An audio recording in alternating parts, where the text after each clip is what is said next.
Hey everybody, welcome back to Rock and Roll Shin-Soo Choo. My name is Gabe Estel. I'm here with my co-hosts Dennis Leach and Jonathan Getz. How's it going, boys? Pretty good. Good to see you. It's been a while. It's been a long, lonely time. All right. Anyway. Well, you know what? We haven't had a show in a while, so we can talk about. Obviously in Chicago, and really I guess around the rest of baseball, but particularly in Chicago, the hot stove has been extremely hot. Both teams really, White Sox, being reworked. So I want to talk a little bit about that before we get into tonight's focus. So Levi, man, what? Obviously, the Cubs have made, I think. Yeah, Cubs making big splashes. Yeah. What do you make of it? Yeah. Huge signing of Jon Lester. 6 years, $150 million, I think it is. Yeah. And so, yeah, I mean, it's exciting to have like a ace on the staff again. It's been a while. I was actually really excited about getting Jason Hamill back. I mean, I like Jon Lester and he's a great pitcher, but you need 3 more guys. You know what I mean? Good contending team. Your 3 or 4 guys have to be good too. And so I think with Arrieta and Hamill now, the Cubs are towards building a better pitching staff. I remember you really lamenting the loss of Hamill. Arrieta wasn't fluke. No? What's that? Levi, I really remember you lamenting the loss of Hamill back in the middle of the season, and so I was really happy for you when they got him back. Even more than Lester. Yeah, right. Yeah, right. Well, no, it's like, man, when someone gets that kind of years and that kind of money, I'm always going to be hesitant.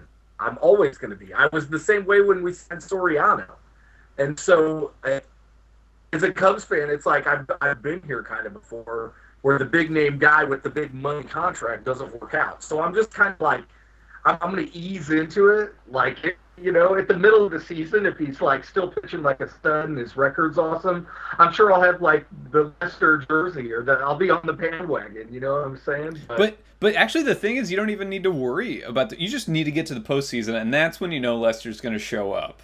And you know, if he gets a couple crucial wins in the postseason, it's all worth it. Yeah. Yeah, no, he knows what he's doing in come October. So yeah, I would feel good about it too, man. I mean, like with him, Arrieta, Hamill, you know, drops off a little bit after that. And they're going to be throwing to a new catcher. We signed, is it Miguel Montero? Yeah, right. You traded for him, right? Yeah. Yeah. And so that'll be interesting to see, because Wellington Castillo, while I think he's a decent young catcher prospect, he doesn't have a veteran presence behind the plate, which you need, I think, with pitchers. Yeah, the thing is, with me, I wasn't terribly crazy about the Montero trade when I first heard about it, because I think Wellington Castillo is I think he needs everyday at bats. You know, I mean, in order for him to really develop, he's going to need to be out there every day, or just about every day. So the veteran catcher bringing that in was kind of a head scratcher to me, particularly when, you know, he's I mean, he doesn't have Lester money, but Montero's, you know, got a pretty high salary. He had a really good year in Arizona about 2 or 3 years ago, and they brought him they rewarded him for it. So it's a lot of money to take on for a 31-year-old catcher, but at the same time, you know, he could bounce back, and you know, he could be an all-star. And I don't think that Theo Epstein is really willing to wait for a catcher to develop at this point.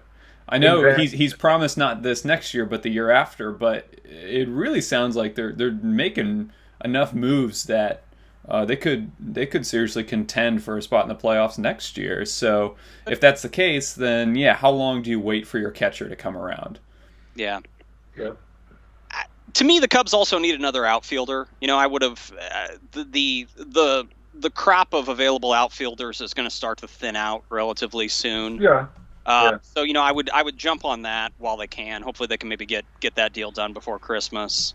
Yeah, and I mean, I'm not going to say it was, I'm not going to say he turned out awful or anything by any means, but the last time I did this to try and like nurture a young catcher was with Giovanni Soto, and that didn't work out. Mm-mm. And so I think that may have left kind of a bad taste in like the Cubs organizational mouth of, trying to work with a young catcher. And they gave him basically all of last year, Castillo. Yeah. I mean, Baker didn't play a ton for the Cubs. Right.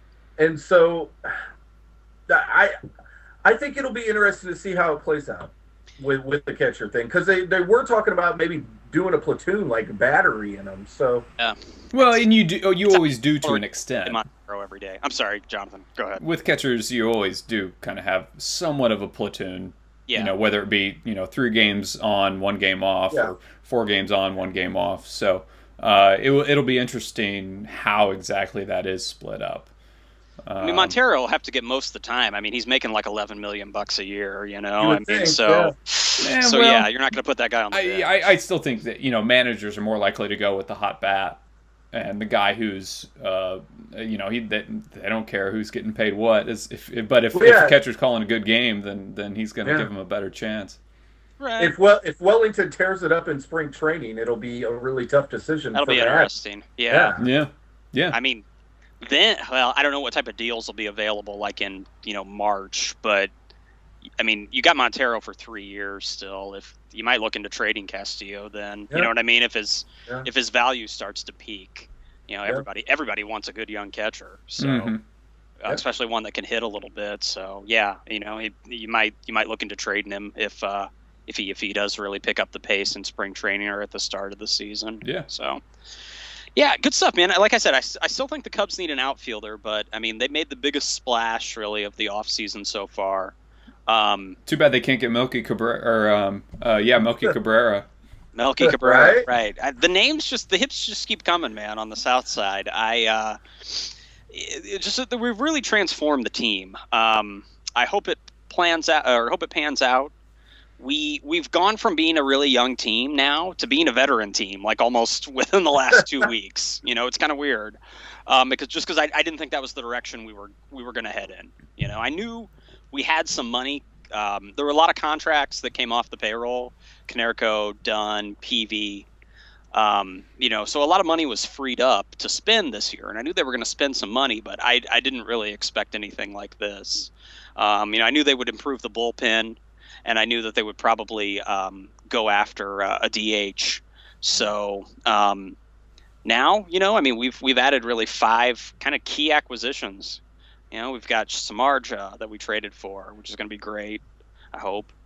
Robertson, which is kind of a little bit of an iffy contract. I don't know, 4 years, $46 million for a reliever with 1 full season under his belt. Could be a bit of a risk, The guy threw well last year, certainly. I think he almost had 40 saves, I think. Particularly also big shoes to fill, Mariano Rivera retiring, and then you got to go in there. So, following up the best closer of all time. Yeah. That's got to be tough, and he definitely played well. And the Yankees weren't that good last year, so he wasn't really on that great of a team.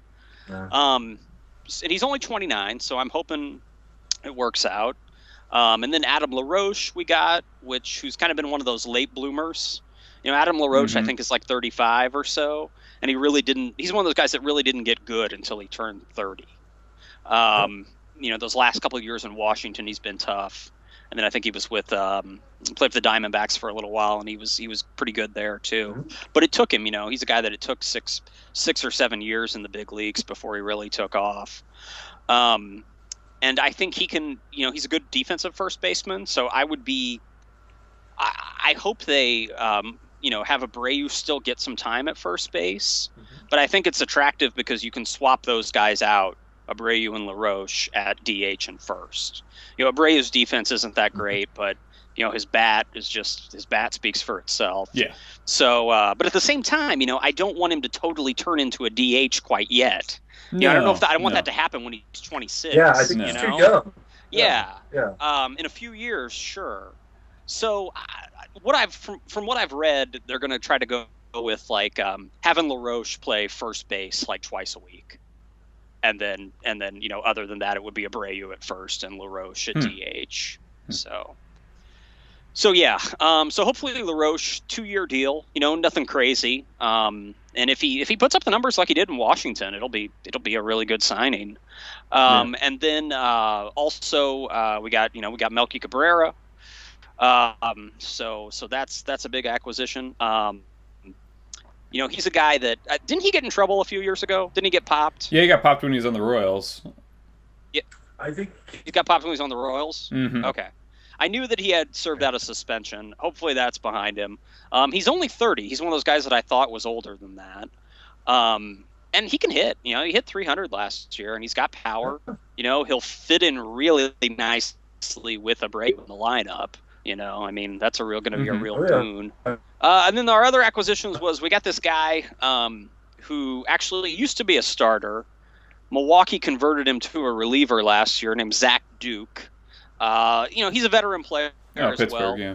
Like when the Pirates weren't any good, I knew him as being the only guy that was worth a shit on the Pirates. You know what I mean? Like it's like before the Pirates got good a couple of years ago, right? But then he went to Seattle and he didn't really pan out. And then in Milwaukee last year, he looked really good. He was probably one of the best setup men in the National League last year. So we spent a lot of money on the bullpen. You got two guys in your bullpen that are going to make. Between them, they're going to make like $17 million next year or something like that. So yeah, that's a big investment in an area that that undergoes a lot of change every year. So that's why I'm always nervous about the bullpen contracts. Yeah, we got Duke for 3 years. I think he's like 33, something like that. We got and then we got Robertson for 4. At 29, I'm a little I'm less anxious about that one, but I mean. Case in point, new team, man. I thought when you would have talked to me, 2 months ago, as the World Series was wrapping up, I'd be like, yeah, the Cubs and the White Sox are probably going to try to feel it out, kind of see what they have. They're going to get a couple acquisitions, but we don't know who. And then it's like, they're the two teams that, particularly the White Sox, that have made the biggest splash so far this offseason. I know the Dodgers have made a lot of moves. But it's I knew we were going to be active, but I had no idea it was going to be this active. It really caught me by surprise. And it's a pleasant surprise. So it's interesting. So we'll see how it goes. I mean, I think it vaults us into wild card contention. Oh, I would hope so. Yeah. Yeah. If it didn't, I definitely think the wild card is within reach. If you weren't contending for the wild card, then people are going to start questioning these moves. Yeah, right. It's going to raise some eyebrows. And I think the Cubs could. I said a couple months ago, I think the Cubs will finish 500 in 2015, and spent money like they want to finish well above 500. So yeah. I think the Cubs could flirt with the wild card in the National League. I don't think it's totally out of bounds this year. No, and it's interesting because in a way Theo has kind of taken the pressure off of him. Where he's already said, look, we aren't going to contend for much next year, but in a way he has kind of set him up to contend, and that's where you might catch lightning in a bottle, much like you saw with the Royals this year, where a lot of people did think they were going to contend, but they always let people down, and then they weren't contending, and then the pressure was off because they weren't contending, and then they took off and just took the playoffs by storm. So I think Theo kind of has that in mind for the Cubs next year. Yeah. Like I said, another outfielder, and the fourth and fifth spots in the rotation are going to be a little shaky, but that's what spring training's for, and that's where you hope some guys step up, whether it be from the farm system or a veteran that you didn't think still had anything left steps up and as a role player. The Cubs do have a really good pitching prospect who a lot of people weren't really thinking of the big this season, but maybe the season after. So it'll be interesting to see how he does this spring, because I'm sure they'll throw him out there. Yeah, you might as well. Well, man, it's gonna be a lot of fun. Now the Royals I want to talk about before we before we shift over to music. You had a team that was one win away from capturing the World Series, and you haven't really been that active, other than getting Kendrys Morales. No, who, I don't know if you've seen that guy over the last couple of years. Keep that guy away from Gates's, all right, when he gets to Kansas City. Okay. Yeah. Seriously. Hopefully Billy Butler. He showed up in Seattle about. Yeah, Billy so was. I don't know, man. Go ahead. Billy was a big fan of the barbecue joints around town, so hopefully he didn't leave, his maps to all of these barbecue hopping establishments, so Kendrys can continue rehabbing that knee, and that he busted up a few years ago, and in a way they replaced Butler with Morales, and Morales is basically a cheaper Billy Butler and not quite as good. So I don't think that's a move that says anything about the Royals getting better or worse. I don't think Billy Butler or Kendrys Morales, their season next year doesn't hinge on either one of those players. So hopefully they can pull the trigger on maybe a trade with their pitching depth to acquire a better bat. Yeah. Yeah, maybe. I mean, I thought they overpaid a little bit. 2 years, $17 million for a guy that hasn't played a full season in a little while. So I don't know. Yeah. They had to do something. They had to get some power in that lineup. So who knows? He could turn it around as well and hit 30 home runs. Possibility. It's only 31. Yeah, it's been a long time since somebody's hit 30 home runs for the Royals, so I don't think anybody's counting on that. And then your rotation next year, who's going to be after Ventura and Duffy? And then is it Guthrie? Guthrie's still around? Yeah, Guthrie. And with the rest of it, is Bruce Chen still playing? No, they cut him. They released him late last season. So they might have a couple younger guys competing for a rotation spot. Otherwise, that's a good question. What comes up there? Be interesting to see what the Tigers do as well. I don't know if you guys saw they got Cespedes a few days ago via trade. Yeah. I think Cespedes hasn't been well received in many clubhouses. It sounds like. So I think the Red Sox had to pull that trigger, even though he produced for him. Yeah, he was. He's like the new Milton Bradley. Yeah. Yeah. Exactly. So yeah, it's scary for if he really develops next year, the Tigers could be pretty awfully good. But when everybody still penciled a lot of in talent on that team. Everybody penciled in the Tigers for the World Series when they got David Price, and that didn't work out so well. So right. Well, they traded Porcello, right, to get him. I think. Yeah. Okay. Yeah, the Red Sox got Porcello. Okay. Yeah. So. I mean, they had, I think the Tigers, on paper at least, had the best rotation in baseball last year, particularly after they got Price. But they were paper Tigers. They were paper. There you go. There you go. So we'll see, man. We'll obviously stick to rock and roll Shin-Soo Choo. Come the spring, we'll certainly make our predictions. But yeah, there's still some moves to be made. There's obviously, you still got the biggest pitcher in Max Scherzer. Scherzer Shields is out there. Shields is out there. Shields, yeah. Yeah, so Chase Headley, Rasmus, Lowry. Chase Headley, Colby Rasmus. Yeah, there's still some talent out there. Jake Peavy is Peavy's not a still huge available. name, but Jake he's Peavy. out there. Yeah, but I would go, and this is coming from a guy who he didn't do anything for the White Sox. I would go like a 1 year high salary. He's only 33. Yeah, right. He's one of those guys you think for some reason I thought he was like 38. I thought he was like 40. Yeah. Yeah, he came into the league when he came into San Diego. He must have arrived pretty young. Mm-hmm. But yeah, so he's still out there, and you could get him reasonably, I think. Yeah. And when I say reasonably, I'm thinking like 2 years, $20 million. You might be able to get him. $10 million a year. Yeah, you might be able to get him for that. Yeah. If I were the Cubs, I would consider it.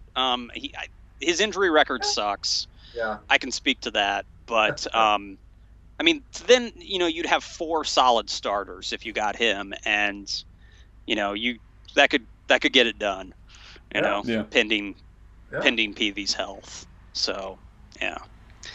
Well, anyway, good stuff on the hot stove. I always fun, and even more so this year with both Chicago teams being so active. Mm-hmm. All right,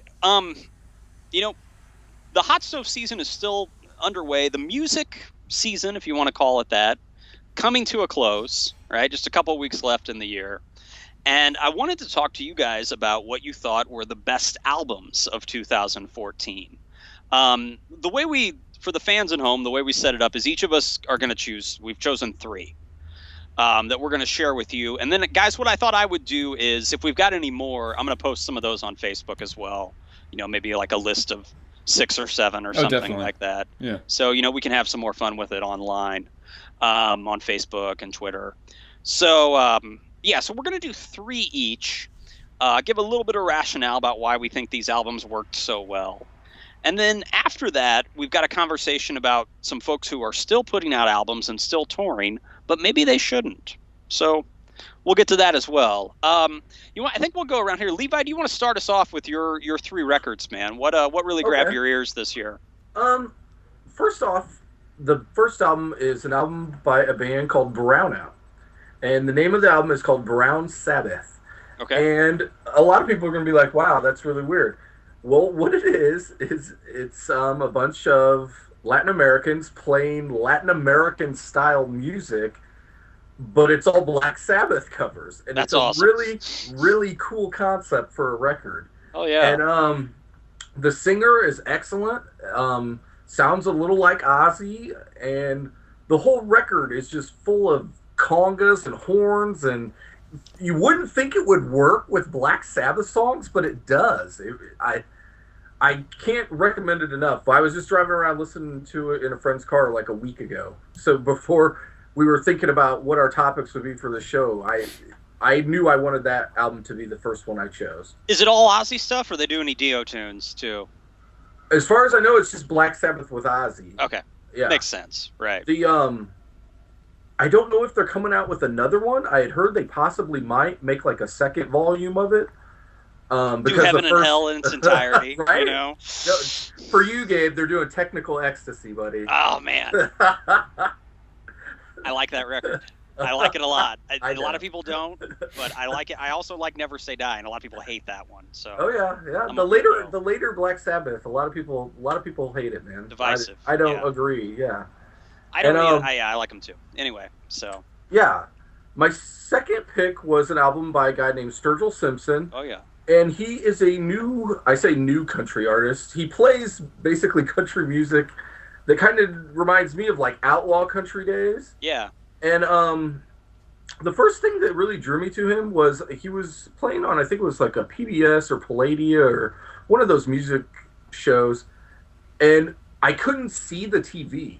I was like in the other room, I could just hear the voice. And so I was like, man, do they have some like old country western guy singing? Waylon's and so I like went Yeah. around the corner. Yeah, like Merle Haggard and Waylon had a kid is what it sounds like. And it's just excellent music. I can't think of the name of the album. It's like metaphysical metamodern sounds. Metamodern sounds. In something country music. Yeah. It's a Sgt. Pepper's like yes, title. It's a very long title. Right. And which he gave a great explanation of in an interview on NPR. Yeah, that really shows he's not your run of the mill country old or new artist. I mean, he's serious. It's almost as if like I said, like Merle Haggard and Waylon took a bunch of acid. And then, because some of his lyrics have to do with, there's, like, a song about, like, turtles or something. Yeah. And he's got a different spin on the old country sound, which I like, because it's not just a rehash of someone trying to sound like, someone who was in the outlaw country movement. And you've had a few of people over the last few years in country music who, in my opinion, have tried way too hard to do that. Yeah. Just my opinion. So we would call him transcendental outlaw country music, I guess. Yes. I've really liked how he has he's very vocal. Sturgill is about the current state of the country music industry, and he's posted on his Facebook, and he doesn't hold back when people criticize him for saying "goddamn" on Conan. He's right there to explain exactly why he says "goddamn" and why he can say "goddamn." Well, yeah, and it's hard to believe people are getting upset about that. Yeah, like, right. Who are these people? Well, it's like old people in Branson or something upset about it. I don't know. Well, and we need more people in modern country music like him, and less people like Brad Paisley. Don't get me wrong, I like Brad Paisley as a musician. He's a great guitar player, but in a recent interview, he was quoted as saying Nashville songwriters are all awful now and they need to write better songs. And it's like, man, I agree with that to an extent, but there's loads of other songwriters you could be picking their songs from. Yeah. You know what I mean? Yeah. You don't gotta pick a songwriter from Music Row to have a hit song. Right. Try writing some of your own songs. Exactly. Right. What a novel idea. Yeah, and Sturgill's been critical of Nashville, and that comes across in some of his lyrics, being critical of Nashville and Music Row and the industry. And then, of course, he got nominated for a Grammy last week, but it wasn't for the country category. It was for the Americana category, which he, I think, was also critical of that idea.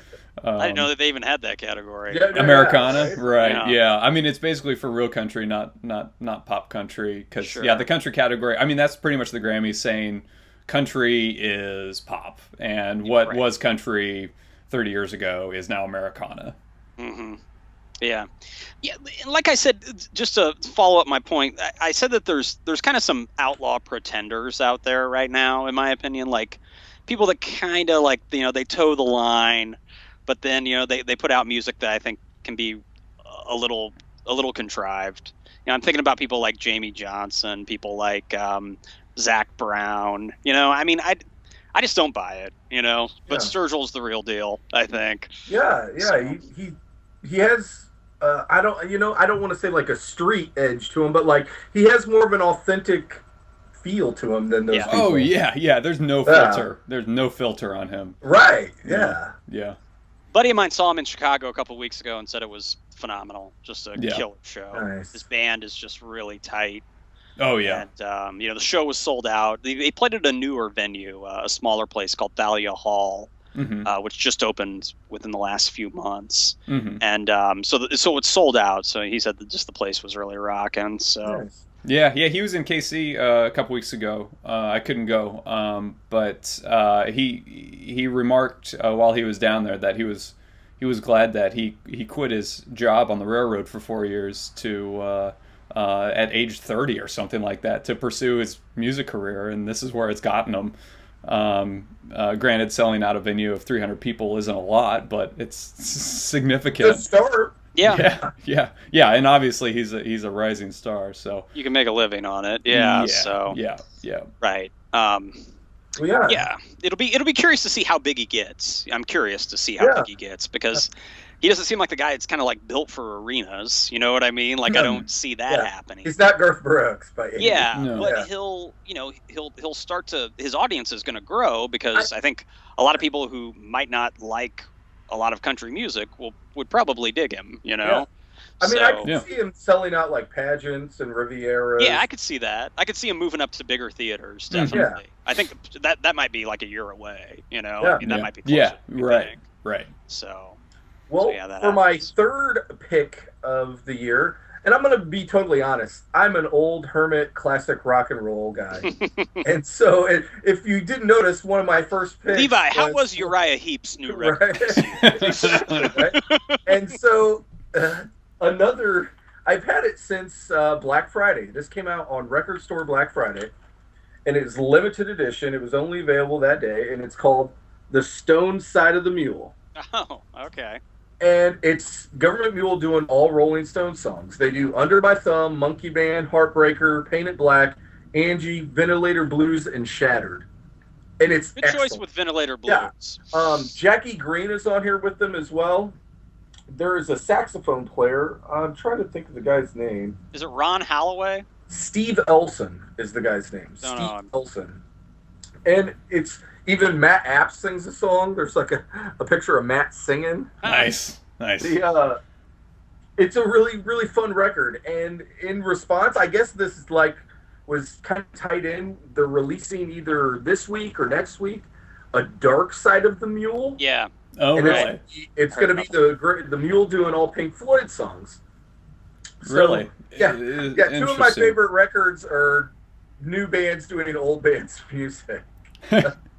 Yeah, I don't want to harsh the buzz on the Mule guys, all right? And I'm sure Levi's right. It probably is a really fun record and definitely has a lot of repeat value. You could. Some of those cover records are really fun, and I listen to them a lot. To me, they play too many covers. If you go see them live now, half their set list is covers. Yeah. I don't really think their new material's that strong. That's just me. Well, what is it that you want, Gabe? I don't know. I mean, obviously, I want it to be 1999 again. Right. But prop up Alan Woody. And right. I know we can't do that. I don't even know how's the Swedish guy. What is his name? I can't. It's like Carl's or what is it? It's like a son with two S's. Jorgen Carlson. Yeah. So anyway. Yeah, the motherfucker can play bass. Yeah. I haven't seen this line. They were excellent, but it was like one of those things where it's like the venue and the band and the time all came together and made it really fun. Good atmosphere. I'm not sure it was like the best set list I've ever heard Government Mule play or anything. It's really hard to fill Alan Woody's shoes, and they're trying. They got a bass player and a keyboard player to try and do that. Right. I will agree. They what else do they do? Yeah. After he passed away, they kind of transitioned from a band that did a lot of new original music to... It's like Warren's trying to keep the band alive, so they have all those guests, too. The deep end of the Mule. In and out. Yeah. They've become like a party band, I almost want to say. Like, there were so many young hippies at the show. I had never seen that many, young head people at a Government Mule show. And it was like, they must be kind of one of the trendy bands. Like, everybody used to go to Mo, or everybody used to go to Humphreys McGee, or String Cheese. Yeah. It was like there was a bunch of young hippie kids at Government Mule, and it took me by surprise. The audience has gotten more granola the last few times I have seen them. Actually, I think I'm going to bring up the Mule later in the show. Okay. When we discuss the next topic. Yes. Fascinating. All right, Jonathan. What about you? Give me your three favorites. And again, I want to tell everybody, I don't know if these are the best or not. They're just our favorites. Right. I kind of shy away from the term best. Right. I feel really fortunate and being able to listen to RDO most of the day while I work and code, and I get to find a lot of new music and this year, I mean, tons of stuff. Woods, Temples, Generationals.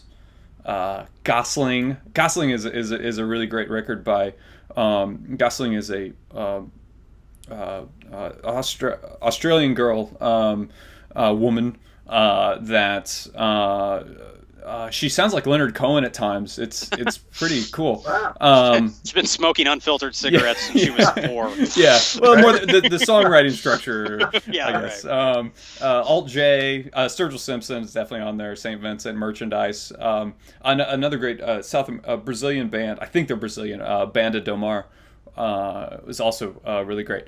South America, like Levi mentioned, and then you mentioned, they got some kick-ass bands down there, man. Probably about 40% of the music I listened to over the last year was from South America. It has an amazing scene down there. It does. I'm actually in the process of learning Portuguese now, so I can understand what they're saying. But my top 3. I'm going to cheat and say that I have a tie for number 3. And King Tuff and Mac DeMarco. King Tuff off Sub Pop. Kind of a glam band that makes you want to strap on roller skates and go terrorize the shit out of the neighborhood. Nice. And it's really it's kind of garage rock glam, and you dig them, Levi. They're pretty good. I've heard it too. They're on Sub Pop. They're good. Yeah. I'll have to check them out. Yeah, TUFF. King Tough. Yeah, TUFF. And they came out on a really productive weekend in September with the same day as Goat. The new Goat album came out, and the new Alt J came out that same day. So it was a pretty good day. Mac DeMarco, pretty talented dude, a weirdo, man. Yeah. Have you heard Mac DeMarco, Levi? No. He's like this kind of stoner slacker dude that's like, yeah. I don't know. There's kind of like an early Beck influence a little bit at times. Good kind call. of in his attitude, at least. Yeah, like Beck, what is it? Stereo pathetic soul manure. Yeah, right. It's like that. It's definitely like that. Yeah, you dig it. He's pretty funny too. I'm concerned about him. I just hope he's like still alive in a couple years. Right. He got arrested at his own show a couple weeks ago when he was he just like everybody. It was a small joint, and he was like climbing the rafters with everybody else, and he climbed into the all the way into the upper deck, or not the upper deck, but the balcony, and where he was I guess he was arrested, and they took him outside, and he's like, "Hey, I'm the performer." And they either didn't believe him or didn't realize that he was the performer when they arrested him. He's like, my band is on stage right now, so you need to let me back on there. He's hung from the rafters and had a thumb stuck up his own butt during a show. So he's got a Gigi Alline vibe going on too. Have you ever heard of Mickey Avalon? Kind of sounds a little bit like a Mickey Avalon type of thing. But he's really, he writes some great songs. It's really, really excited about him. But I just hope he doesn't take it too far, Right. The Pitchfork has a nice piece on him, a nice feature piece on him that I recommend checking out on their website. My number 2 album is The Doe. This is total geekdom because I actually traveled. I was in Paris a couple weeks ago, and this is only available in Paris right now. Oh. And oui. Yeah. And The Doe is kind of a bit of an electro pop indie band, just primarily the guy and the girl, and they have 3 albums, and their second one is probably one of my favorite releases of the last few years, called Both Ways Open Jaws, and their new album came out in Paris in September, and I kept waiting for it to become available, and actually it's not available in the US until January. So this will probably be on some people's top 2015 release list, but I'm so on top of it that it's on my top 2014 releases. I see. And I'm not just putting it up there because I got it. I've listened to it like 12 times over the last week, and it's definitely worthy of it. It's some really unique music. It's as close to, it's definitely not full-on dance music because I'm not real big into dance music, but it touches upon it at times, and so it's something different. I can handle that in limited doses. Right. And it's really creative songwriting, really creative. So yeah, The Doe, man, check them out.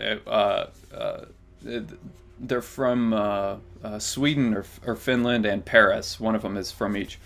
That's number 2, and then number 1, which I think this will segue into your list, Gabe, is The War on Drugs, Lost in the Dream. Yeah. And this is the much anticipated follow-up to their Slave Ambient album, which was literally in my car for 3 years without removing it from the CD player.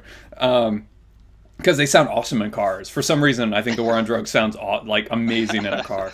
But when I got this, I didn't know what to think, because it takes a little bit for The War on Drugs to really develop as you listen to it. It's so textured and in depth that a couple listens isn't going to do it. They're almost like Radiohead in that sense. Yeah. Though they're not as technical as Radiohead by any means. Sure. It's a different approach, is what I'm trying to say, and a bit more of an elongated approach where it's kind of wispy guitars and a lot of reverb. But I mean, the songs on here are epic. Well, thanks, guys. Good choices all around. And I share one of Jonathan's selections, "The War on Drugs." I've been pretty transparent how I feel about this album this whole year. Levi's probably sick of hearing Jonathan and I talk about it all the time. But hey, man, when you're good, you're good. And this is the record that really, in my opinion, kind of cements their status as like one of the best bands playing music right now. As Jonathan had mentioned, this is their fourth record. Yeah, they're fourth. Is it fourth? Yeah, there's Future Weather is before. Oh yeah, that's kind of like it's kind of like an EP. Yeah, kind of. Yeah. So okay, 3.5. Yeah, right, 3.5. And this one they really just hit it out of the park. They really kind of, it seems like to me, kind of figured out really who they are, as a band and what sound they're going to have going forward. So it's just such a beautiful record. It just flows so well from start to finish. Also, one thing they do really well that I don't really care for in music is rock music. They use the saxophone really tastefully. Right. And they play it live too. They've got a guy on sax, and it works really well. And when I say I don't like the sax, like I don't like it like in an 80s regard. Like I love like Bobby Keys and spotlight on the saxophone. Right, spotlight on the sax. So your nightmare is like the saxophone solo from Old Time Rock and Rolls, just like over and over and over. Right. That or the guy, the shirtless guy in the Lost Boys doing the saxophone solo. Even though he's doing the call, he's playing a call song. I still believe. But yeah, that guy's. Anyway, so the War on Drugs. I haven't really been this excited about what a band can do since probably My Morning Jacket about 7 or 8 years ago. Yeah. Probably right around 2005 when they put out Z. It's like, wow, these guys are going to become one of my favorite bands, and the War on Drugs have definitely done the same as well. Also, and you don't see this as much as you used to.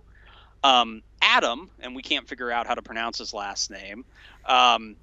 He tears up the guitar, man. I mean, he's got some chops. Yeah, he always plays the Cyclone too, which I like. Yeah. He likes the Cyclone, so I've always liked the sound that those have put out, and he gets really he gets better with every release. Also, as I mentioned this earlier, their first record had Kurt Weill on it, and they lose a key member, and then like both parties become better.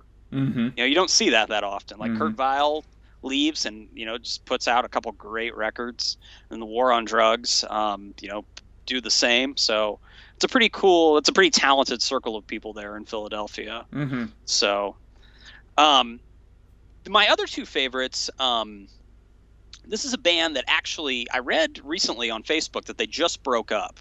They just played their last show in Brooklyn a couple weeks ago, and it's a band called Yellow Ostrich. They've put out about 5 records, been pretty prolific. They've put out about 5 records since 2009, and each one, I've heard them all on RDO, and they each keep getting better. Their last one was really good too. But their record Cosmos, I think, is a really strong record. It's very, and this is kind of a generic term, it's very eclectic.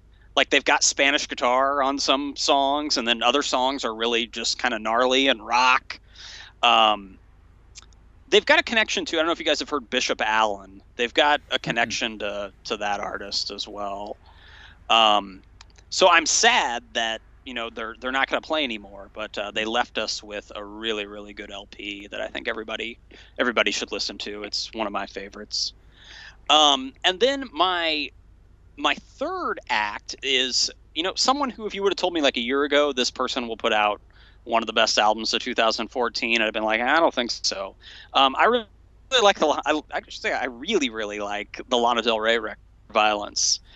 I didn't know what to expect. I thought like her last album was okay. It wasn't necessarily my thing. But this album really just, it's one of those things I was listening to it at work, and it kind of made me just stop what I'm doing. Mm-hmm. It's just it's so gorgeous. It's very moody. It's kind of got like a noirish feel. It's kind of like an updated Mazzy Star. It's got that feel to it. She worked with Dan Auerbach on it, so she's like, she's surrounding herself with good people. I'm sorry, what's that? I didn't know he was on there. Yeah, he produced a few of the tracks. Cool. Yeah.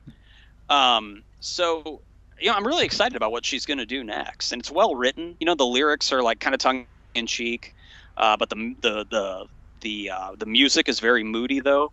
So it's an interesting approach. And I guess she's doing a big tour this summer. She's like Amphitheater.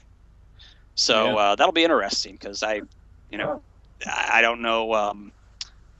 Don't know if this album really translates that well to like seeing her at Riverport, or Tinley Park. To me, it just seems so much more intimate. But I wish her the best because it's a great record, man. It's good as good. It's really well produced. Doesn't matter what somebody did before or what they're going to do next. Man, a great record's a great record. And she pulled it off. So it's got me excited about what she's going to do next. Yeah. Well, now, in the last portion of the show here, I want to talk. There are some veterans who put out albums this year as well. And a couple of the Rolling Stones top 40 or 50 list as numbers 1 and 2. So I don't know if that magazine's just trying to alienate anyone who's not over 55 in their reviews, but with some of the veterans who released LPs this year, Bruce Springsteen, Tom Petty, Neil Young, which not news there. Neil always puts out music. AC/DC, the Smashing Pumpkins, and my favorite punching bag, U2. So I wanted to talk to you guys a little bit about, given this output of music among these artists, is there anybody that's playing right now who you think should kind of just call it quits? We're kind of entering uncharted territory for rock and roll. Some people are in their 70s and playing. And sometimes maybe it's not necessarily related to age. It's just the quality has declined so much. And you've even have some people now, you read interviews, like Eric Clapton said earlier this year, that it's becoming physically harder on his body to tour anymore, to be on the road, to do that many shows. So you have people like kind of owning up to it now. Like, hey, I'm old. You know what I mean? Like, I'm getting old. And, the end is near. So I wanted to ask you guys if there was anybody that you thought should just call it quits today. Yeah, I mean, I would say the Rolling Stones definitely could hang it up. Bruce Springsteen, I don't know if he really should still be making... No. I mean, it's one thing to be outplaying your old songs. I don't know the new album and like try to be like, yeah, these are new songs and we're really behind them and we were... when someone's, I don't know, to me, been around that long, I mean, it's like really, Bruce, these 8 songs or whatever, these 8 are the one you're really proud. Forget about the other ones. I think if you're asking Bruce to hang it up, then you pretty much have to ask anybody over the age of 60, because if anybody's been at least puts on a hell between his shows and between his songwriting, I think his songwriting is as close to what he was. It's granted, he's not going to have the magnitude. He's not going to make the impact that he made with Nebraska or Born to Run. But there's still going to be a certain level of quality there with Bruce. And I mean, his shows are. His new music is better than most artists of his age. Thank you. Yeah. So if you're asking Bruce to stop, then you have to ask everybody to stop. Yeah. I don't want him to stop performing. It's hard for me to buy established artists' records when they so long. Like I think the last Stones record I owned was maybe Bridges to Babylon. And I don't know, that was like early 2000s or late 90s. I don't remember when it was. I would argue they haven't really done anything like worth running to the store for since Tattoo You, you know. Yeah, I mean, right. Yeah. Yeah. But it's funny because I'm a bigger fan of Neil Young than I am of Springsteen. I know more about Neil Young than I do Springsteen, but I'm more likely to listen to a new Springsteen record from the past 7 or 8 years than I am a Neil Young record from the last 7 or 8 years. Neil Young gives you plenty. He's prolific. I mean, you'll get 2 records a year still from Neil. Yeah, that are pretty diverse. And not all of them are going to be good. And you know, if you're releasing that much music at this age, like I respect him for still having the desire to make new music. I think if anybody follows the muse, it's Neil Young. And for better or for worse, he follows his muse for that particular week. Yeah, I'm more supportive of the idea of what he's doing than the music itself, you know. Like Right. His tenacity. I mean, like, you have so many other bands that, you know, that don't put out new music at all, and they, even if they do, they don't play it live, you know. They don't change their sound. Meanwhile, Neil will record an album of all new material and go tour on it before it's released. Yeah. So nobody's heard any of it unless you manage to find a bootleg. He makes his own rules, man. Oh, the dude's got balls. Sell out those shows too. Yeah. Well, the artist that I'm going to say should probably hang it up, and this is difficult for me to say this because they've been an important piece of my life. I don't see why the Who, other than just to make money, and I don't see why they're still playing. I don't get it. Pete Townsend said that it's not really even that enjoyable anymore. Oh yeah, he hates it. Yeah, and that, you know, ever since Keith died, he hasn't really, and I'm paraphrasing him a little bit here, he hasn't really like felt it, so to speak. Yeah. You know? And then you have Entwistle, you know, pass away. Gosh, it's been 14, 15 years now almost. It's getting there, yeah. And they've toured extensively. I mean, I've lived in Chicago for over 10 years, and I've passed up the opportunity to see him probably 5 or 6 times, you know. I guess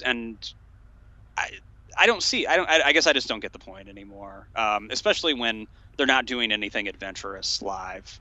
I mean, you could say that about a lot of other bands I listen to, like the Stones, Kiss. You know, they should hang it up, and you know, you can make arguments there as well. But with the Who, to me, like, they're the ones that meant the most and are doing the least right now. And when I say least, I mean like least quality. Yeah, that's me. Yeah, it's interesting because you know, Townsend is and Daltrey. I don't know who's in charge of the new app that they're working on, but they are open to to the technology and what that means to the music and how it can help the music evolve, and the idea of music consumption and how people consume music. So there is an awareness on that level of those two guys and how it can affect their back catalog, I guess. Well, yeah, I mean, I want to say I read an interview somewhere that, like, Townsend doesn't need the money, but I guess Daltrey does. And they kind of have, like, an old gentleman mates agreement, like, hey, if you need the loot, I'll go out on tour and we can play.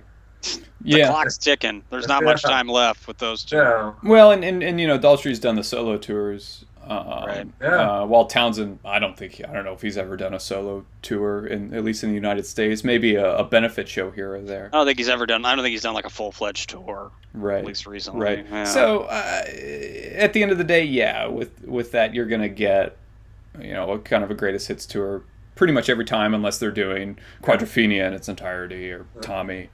Right. So I mean, you talk about how we're in uncharted territory. These guys still got to pay the bills. They do. Even if they're rich, you have to stay rich. You know what I mean? So, right. Level, a certain level you're accustomed to. I mean, like with the Who and the Rolling Stones, and maybe not the Stones as much, but with the Who, it's probably like, well, you know, I own like 5 homes. Like I've got to, you know, pay the bills. Whereas if it's somebody like the Marshall Tucker Band or Nazareth, like they probably have to be on the road. road. You know what I mean? Like yeah. That's probably a little different there for some other veteran artists. You know, it's out of necessity. Yeah. Whereas, you know, I guess with, you know, the Who, it might be out of necessity as well, but it's to continue to live an opulent lifestyle, you know. Yeah. Whereas with whoever's in the Marshall Tucker band, I think just the lead singer Paul Riddle now, like, it's probably just to pay the bills. And there's no shame in that, you know. Like, I mean, what else is he going to do? You know, he doesn't have a law degree. He's, you know, 60 something years old. Mm-hmm. I guess you start to question, like, you know, what's the cutoff for original members in the band? You know, you look at Leonard Skinner, and they've got Gary Rossington, and I think you could almost qualify Ricky Medlock as, just because he played with them before he formed Blackfoot. But, you know, they're kind of the quintessential, like, you know, Garrett, one guy and a bunch of hired hands. They're the two that are left. Yeah. So but if you think it just brings up the question of, you know, what does it mean? You know, what does it mean to tour under a band's name and to tour while you have nothing new to say? And is there any shame in being a jukebox, essentially? I think, you know, like anything, there's a big gray area there. And with some bands, you expect more out of their tours, and some bands you don't expect as much. But if they're willing to play, then that's great. That's better than being dead. Yeah, people show up, people pay, people have a good time. So, and it's almost that way with, you know, with a baseball player too, man. If a team's willing to give you a 1-year deal, you know what I mean, and you're at the twilight of your career, a lot of guys are going to take it. And you're still doing what you want to do. Right, yeah, and it's not always about the money. Sometimes it's just like, you know, they get addicted to being in that dugout, or they get addicted to being on that stage, and you can't argue with that, you know? You can't argue with that at all. It's probably really lonely, you know, when it ends. Yeah. I'm sure, like, Mariano Rivera is probably just like pacing, or like Jeter is probably just like pacing around the house right now, you know, like, you know. So yeah. But yeah, there's kind of a lot of Jason Giambis in rock and roll right now, still hanging in there. Brian Roberts. Yeah, right. Yeah, LaTroy Hawkins. Wow. LaTroy Hawkins is 41, dude. He's still playing. No kidding. I don't know if he's under contract right now, but like he hasn't officially retired, to my knowledge. Wow. Yeah. Yeah. I think Ricky Henderson is still saying that he's ready to sign with somebody. Yeah. Ricky Henderson's like, I haven't officially retired. He hasn't. Right? Like, I don't know if he ever officially retired. Yeah. Well, Julio Franco was like 48 when he took a few at bats, probably 3-4 years ago. Right. Yeah. There was a question as to whether or not Jamie Moyer he would play as a 50-year-old. Yeah. Jamie Moyer. Yeah. Yeah. That would be cool. I would like to see that. Gordie Howe did that in the NHL, where he played, I think 5 decades, was it? He played so that he could play in 5 different decades. Granted, I think his last decade that he played, it was for a minor league team or the WHL or something like that. But yeah, I mean, these guys just kind of like love to do that stuff, and it goes without saying initially, but later on down the road, it's easy to forget that, you know, this is all these guys have known since they were, you know, 12 or 13 or 14 years old. It's unique when you see someone who can walk away from it early without any qualms. You know, like I'm switching to football for a second, like Barry Sanders. Jim Brown, you know, he left at his prime. Yeah. It's weird. But I kind of respect the guy for saying, you know, this doesn't have to be the rest of my life. You know, I guess at the end of the day, I'm for people doing whatever they want to do. I just think that, in the case of the Who, the qualities suffered quite a bit. It's more romantic for us.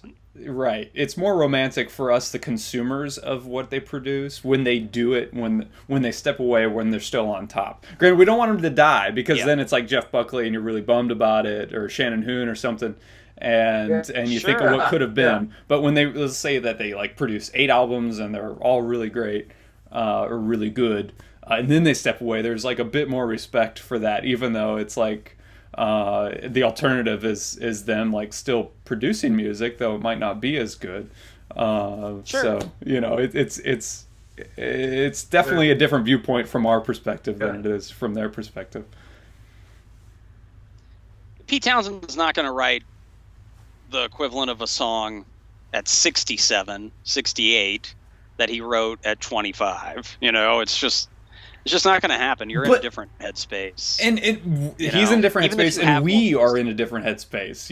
It's different times, and think about how music has changed since like Quadrophenia came out, and let's say that all of a sudden they just released Tommy. It wouldn't be as big or was well received as it was back in the 60s and 70s. It wouldn't be an event like it was then. Yeah, there's a time and place with all of that creative production. Yeah. Well, good points, guys. I think we're going to wrap it up there. We're at about the hour mark here. So I appreciate everybody listening. And don't forget to like our Facebook page. Follow us on Twitter as well. Rock and Chew. And Rock and Chew. RockandChew.com is going to be up. RockChew.com. So check out the website. We're working on RockChew.com. RockChew. Rock, that's RockChoo.com. That'll be up and running. In 2015. You can check us out on SoundCloud. Yeah. What's that? Yes. In 2015. You can check us out on SoundCloud. You can check us out on iTunes YouTube as well.